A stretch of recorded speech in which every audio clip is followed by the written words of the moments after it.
இப்போ இந்த சிறையில் இருந்த பிள்ளையானை அரசியல் சுய லாபத்திற்காக அப்பாவி மக்களை உயிர்நாயர் தாக்குதலில் சம்பந்தப்பட்டவர் என்று உயிர்நாயர் தாக்குதலில் யார் யார் சம்பந்தப்பட்டிருக்கிறார்கள், இதன் பின்னணி என்ன, இது எதற்காக நடத்தப்பட்ட, இதற்கு வித்திட்டவர் யார் என்று பார்த்தால் பிள்ளையான் அவருடைய முயற்சி நடைபெறும் மட்டக்களப்பு மாநிலசபைக்கு உட்பட்ட இந்த பிரதேசத்தில் வந்து இந்த பொது நூலகம் வந்தது அடித்தளமிட்டவர் அவர் தான் என்று கருதப்படுகிறது. அனைவருக்கும் வணக்கம். யார் இந்த அசாத் மௌலானா, யார் இந்த சுரேஷ் சாலே, இவர்களுக்கும் பிள்ளையானுக்கும் என்ன சம்பந்தம், இந்த மூவருக்கும் மஹிந்த குடும்பத்திற்கும் என்ன சம்பந்தம், இவர்களை இணைக்கும் புள்ளியாக உயிர்நாயர் தாக்குதல் அமைகிறதா?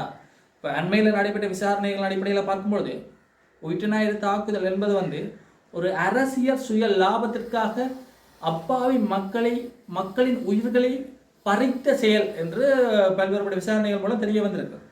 இப்போ இதன் அடிப்படையில் தான் இன்றைய காணொளி அமைய போகிறது. எல்லோருக்கும் தெரியும், சுரேஷ் சாலே என்பவர் வந்து முன்னாள் அரச புலனாய்வு சேவைகளின் பணிப்பாளர். அதே போல அசாத் மௌலானா யார் என்று பார்த்தால் பிள்ளையான் அவர்களுடைய முன்னைய காலத்தில் இருந்த பிரதி செயலாளர் இந்த அசாத் மௌலானா. இந்த சுரேஷ் சாலே என்பவர் வந்து இந்த உயிர்நாயர் தாக்குதலில் சம்பந்தப்பட்டவர் என்று சிறையில் அடைக்கப்பட்டிருக்கிறார். அவருக்கான வழக்கு விசாரணைகள் செல்கிறது. அதே போல அசாத் மௌலானா வந்து பிரான்சில் காணப்படுகிறார். பிரான்சில் ஏன் போயிருக்கிறார்? அரசியல் தஞ்சம் கோரி, தன்னுடைய உயிருக்கு அச்சுறுத்தல் என்ற ரீதியாக அரசியல் தஞ்சம் கோரி பிரான்சில் இருக்கிறார். இவ்வாறு பிரான்சில் இருந்த இந்த அசாத் மௌலானா அவர்கள் அண்மையில் கலந்து கொண்ட ஒரு ஊடக சந்திப்பின் போது குறிப்பாக சேனல் 4 ஊடகத்திற்கு ஒரு முக்கியமான விடயத்தை தெரிவிக்கிறார். இந்த உயிர்நாயர் தாக்குதலில் யார் யார் சம்பந்தப்பட்டிருக்கிறார்கள், இதன் பின்னணி என்ன, இது எதற்காக நடத்தப்பட்டது என்பது தொடர்பான தனக்கு பூரணமான விடயம் தெரியும் என்ற ரீதியில் ஒரு விடயத்தை குறிப்பிடுறார். இதன் அடிப்படையில் இலங்கையில் காணப்படுகின்ற புலனாய்வு பிரிவினர் பல்வேறுபட்ட ரீதியில் விசாரணைகள் ஆரம்பிக்கிறார்கள். இப்போ அழுத்தம் ஒன்று போகிறது ஆளும் தரப்புக்கு, இப்படி ஒரு சாட்சி கிடைத்திருக்கா, அப்போ இதை வைத்துக்கொண்டு நீங்கள் அடுத்த கட்ட நடவடிக்கை மேற்கொள்ளுங்கின்ற ஒரு அழுத்தமும் ஆளும் தரப்புக்கு ஏற்படுகிறது. என்றால் NPP அரசாங்கத்தின் முக்கியமான வாக்குறுதிகள் ஒன்றாக காணப்பட்டது இந்த உயிர்நாயர் தாக்குதலில் பின்னணியில் இருப்பவர்களை கைது செய்வோம் என்பது, சிறையில் அடைப்போம், சட்டத்தின் முன் நிறுத்துவோம் என்ற வாக்குறுதியை வழங்கியிருந்தார். அப்போ இதன் அடிப்படையில் வந்து இப்போ இருக்கிற NPP அரசாங்கத்துக்கு ஒரு பெரிய ஒரு அழுத்தம் ஏற்பட்டது. இதன் அடிப்படையில் பல்வேறுபட்ட விசாரணைகள் பல்வேறுபட்ட கோணங்களில் நடைபெற்றது. இதன் அடிப்படையில் அண்மையில் கூட ஆளுந்தரப்பு குறிப்பிட்டிருந்தது, இந்த அசாத் மௌலானாவிடம் சென்று நேரடியாக சென்று வாக்குமூலம் பெறுவதற்காக இலங்கையை சார்ந்த முக்கியமான அதிகாரிகள் சென்று இருக்கிறார்கள் என்று. இப்போ இதன் அடிப்படையில் தான் நேற்றைய தினம் இந்த சுரேஷ் சாலே என்பதற்கு எதிரான வழக்கு விசாரணைகள் கொழும்பு கோட்டை நீதவான் நீதிமன்றத்தில் முன்னிலை வருகிறது. இப்போ இந்த இடத்துல குற்றப்புலனாய்வு திணைக்களத்தினால் பல்வேறுபட்ட திடுக்கிடும் உண்மைகளை நேற்றைய தினம் சமர்ப்பித்திருக்கிறார்கள். இப்போ இதன் அடிப்படையில் சில பெயர்களும் அதில் உட்புகுத்தப்பட்டிருக்கு. அப்போ அசாத் மௌலானா வழங்கிய வாக்கு மூலம் என்னென்று பார்த்தால் இரு முக்கியமான விடயங்களை நாங்கள் அடுத்து நோக்கலாம். ஒன்று வந்து மஹிந்த குடும்பம், அதாவது மஹிந்த மற்றும் நாமல் மற்றும் பசில் போன்றவர்கள் வந்து இந்த உயிர்நாயர் தாக்குதல் நடைபெறும் போது எல்லோருக்கும் தெரியும் பிள்ளையான் அவர்கள் வந்து சிறையில் இருந்தார். இப்போ இந்த சிறையில் இருந்த பிள்ளையானை சென்று கதைத்திருக்கிறார்கள்.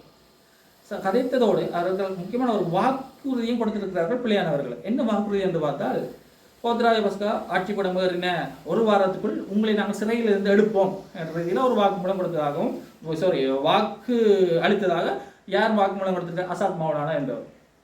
அதே போல இந்த இரண்டாவது வாக்குமூலம் முக்கியமான என்னென்று பார்த்தால், சிறையில் இருந்த பிள்ளையானுடன் சில பயங்கரவாதிகள் அல்லது பயங்கரவாத செயற்பாடுகளில் ஈடுபட்டவர்கள் இருந்ததாகவும் அவர்களை பிணையில் இருந்து எடுப்பதற்காக இராணுவ புலனாய்வினுடைய பணம் 2 லட்சம் ரூபாய் பயன்படுத்தப்பட்டதாகவும் ஒரு திடுக்கிடும் ஒரு அரசியல் உண்மைகளை வெளியிட்டிருக்கிறார் இந்த அசாத் மௌலானா. இந்த விடயங்கள் தான் நேற்றைய தினம் நீதிமன்றத்தில் முக்கியமான ஒரு பேசு பொருளாக காணப்பட்டது. அப்போ குடும்ப ஆட்சியா அல்லது குடும்ப நலன்பெறும் கருவியாக இந்த புலனாய்வு பிரிவுகள் பயன்படுத்தப்பட்டதா என்ற ஒரு சந்தேகம் பல்வேறுபட்ட இடங்களில் அது ஒரு அச்சத்தை ஏற்படுத்தி இருக்கிறது இந்த வாக்குமூலத்தின் ஊடாக. இப்போ இந்த வாக்குமூலத்தின் ஊடாக வந்து சுரேஷ் சாலையை மீண்டும் சிறையில் அடைத்திருக்கிறார்கள். அவர்களிடம் தீவிர விசாரணை மேற்கொள்ளணும் என்ற அடிப்படையில். அப்போ இதன் அடிப்படையில் வருங்காலத்தில் மஹிந்த அணியினருக்கு எதிரான எதுவும் சட்ட நடவடிக்கை எடுக்கப்படுமா? இந்த இடத்துல வந்து இன்றைய தினம் முக்கியமாக தன்னுடைய எக்ஸ்தல பக்கத்தில் வந்து நாமல் அவர்கள் முக்கியமான ஒரு விடயத்தை குறிப்பிட்டிருக்கார். 2018-19 வந்து நான் போய் சந்தித்ததெல்லாம் உண்மைதான், அதுக்கெல்லாம் சாட்சி எல்லாம் இருக்குது. நீங்கள் சிறை காவலர்களையோ சிறை என்ன பத்திரங்களை எடுத்து பார்த்தாலும் நாங்கள் சந்தித்தது தெரியும். அது எல்லாரும் வெளிப்படையாக நாங்கள் போய் சந்தித்து நாங்கள் இந்த மாதிரி நம்முடைய எக்ஸ்ட்ரா பக்கத்தில் போட்டுருது. அதே நேரத்தில் 2015 ஜனாதிபதி தேர்தலும் சரி, 2018 உள்ராஜ் மன்ற தேர்தலும் சரி, இவர் சந்திரகாந்தன் பிள்ளையான் அவர்கள் வந்து எங்களுடைய கூட்டணியாக இருந்தவர். அப்போ எப்படியெல்லாம் பல்வேறுபட்ட விடயங்களை தெரிவித்திருக்கிறார்கள். அப்போ மஹிந்தாவும் யார் வேறு பிள்ளையான் சந்தித்து கதைத்ததை தான் நீங்கள் ஆய்வு செய்ய பிரான்ஸுக்கு போயிருந்தால் மக்களுடைய பொது நிதியை வந்து தவறான முறையில் பயன்படுத்துகிறீங்கன்ற அர்த்தம் என்ற ரீதியில் தன்னுடைய எக்ஸ்தல பக்கத்தில் நாமல் அவர்கள் வந்து தன்னுடைய கருத்தை பதிவு செஞ்சிருக்கார். எதுவாக இருந்தாலும் இந்த நடவடிக்கைகள் வருங்காலத்தில் கைது செய்யப்படுவார்களா என்றால் அண்மையில் நடைபெற்ற மேதன கூட்டத்தில் வந்து ஜனாதிபதி அவர்கள் வந்து ஒரு விடயத்தை குறிப்பிட்டிருக்கிறார். இது ஒரு பேசு பொருளாக மாற்றமடைந்தது பிற்காலகட்டத்தில். என்ன பொருள் என்று பார்த்தால் முக்கிய அரசு தலைவர் ஒருவர் கைது செய்யப்பட போகிறார். முன்னாள் அரசு தலைவர் ஒருவரால் கைது செய்யப்பட போகிறார். நீங்கள் கைதட்டி கைதட்டி கொண்டாட வேண்டும் என்ற ரீதியில் தன்னுடைய கருத்தை பதிவு செஞ்சார். இது ஒரு பெரும் பேசுபொருளாக. அப்போ அந்த அரசு தலைவர் யாருன்னு பார்த்தா மஹிந்தாவா இருப்பாரோ என்ற ஒரு சந்தேகத்தை தான் இப்போ கிளப்பி இருக்கிறது மக்கள் மத்தியில். அப்போ தொடர்ச்சியாக பார்ப்போம் இந்த உயிர்நாயக தாக்குதல் அடிப்படையில் என்னென்ன விடயங்கள் வெளிவரப் போகிறது, என்னென்ன விடயங்கள் நடைபெறப் போகிறது, இந்த தீவிர விசாரணைகள் அடிப்படையில் முக்கியமாக இந்த உயிர்நாயக தாக்குதல் பின்னணியில் இருப்பவர்கள் உண்மையான பின்னணியில் இருப்பவர்கள் கைது செய்யப்படுவார்களா என்பதனை பொறுத்து தான் பார்க்க வேண்டும்.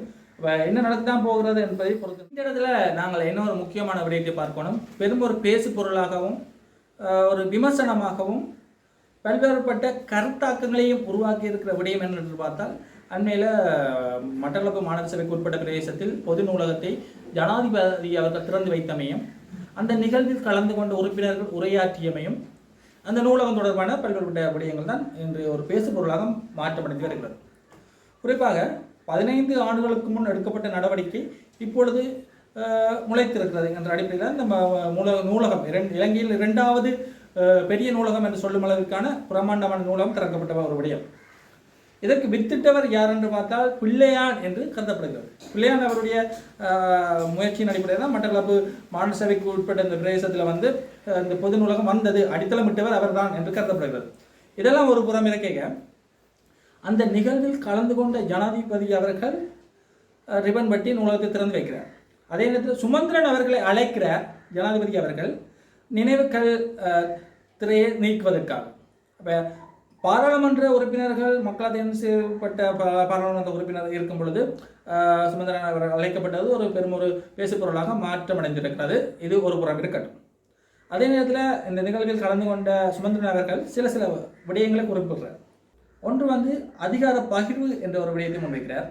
அதே நேரத்தில் இந்த நூலகத்தை திறந்து வைப்பதற்காக ஜனாதிபதியை நாங்கள் அழைக்கும் போது அவர் கட்டாயம் பெறுவர் என்ற நம்பிக்கை எனக்கு இருக்கிறது என்ற ஒரு விடயத்தை சொல்கிறார்.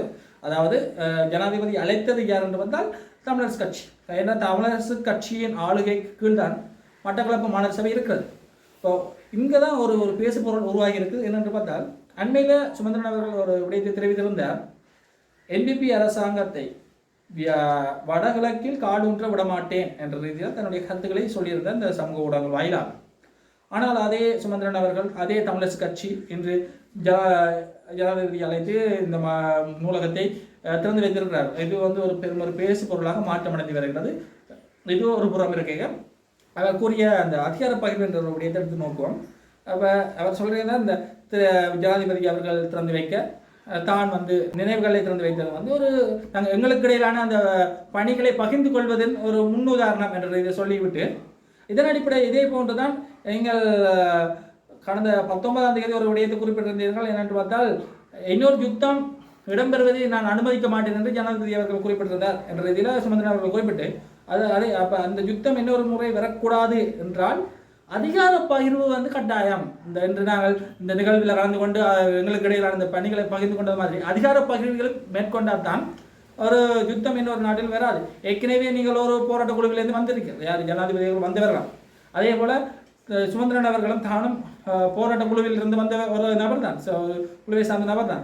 அப்போ 2 பேருமே அந்த ஆயுத போராட்டம் சரியில்லை, அதுக்கு தீர்வில்லை என்ற ரீதியில் சிந்திக்கணும் தற்போது. அப்போ நாங்கள் எங்களுக்கு இடையிலான ஒரு அதிகார பகிர்வு இருந்தால் தான் நாங்கள் ஒற்றுமையாக வாழ முடியும் என்ற ரீதியில் தன்னுடைய உரையை ஆற்றியிருக்கிறார். இவ்வாறு பல்வேறுபட்ட விடயத்தை அந்த மாநகர சபைக்கு உட்பட்ட நூலகத்தை திறந்து வைக்கும் நிகழ்வில் நடைபெற்றிருக்கிறார். அப்போ இந்த இடத்துல தான் பல்வேறுபட்ட ஒரு பேசு பொருள் காணப்படுகிறது என்றால் பல நாடாளுமன்ற உறுப்பினர்கள் மக்களால் தேர்வு செய்யப்பட்ட மட்டக்களப்பு மாவட்டத்தை பிரதிபடுத்துகின்ற நாடாளுமன்ற உறுப்பினர் இருக்கும் நேரத்தில் தேர்தலில் தோற்ற சுமந்திரன் அவர்கள் முன்னிலை வகித்திருக்கிற நிகழ்வில் என்ற ரீதியில் பல்வேறு விமர்சனங்கள் எழுத கொண்டிருக்கிறது இந்த சமூக ஊடகங்கள் வாயிலாக. அவர் தொடர்ச்சியாக பார்ப்போம் தமிழரசு கட்சி தமிழ் தேசிய நிலைப்பாட்டில் எவ்வாறு செயற்பட போகிறார்கள் என்பதை நன்றி, வணக்கம்.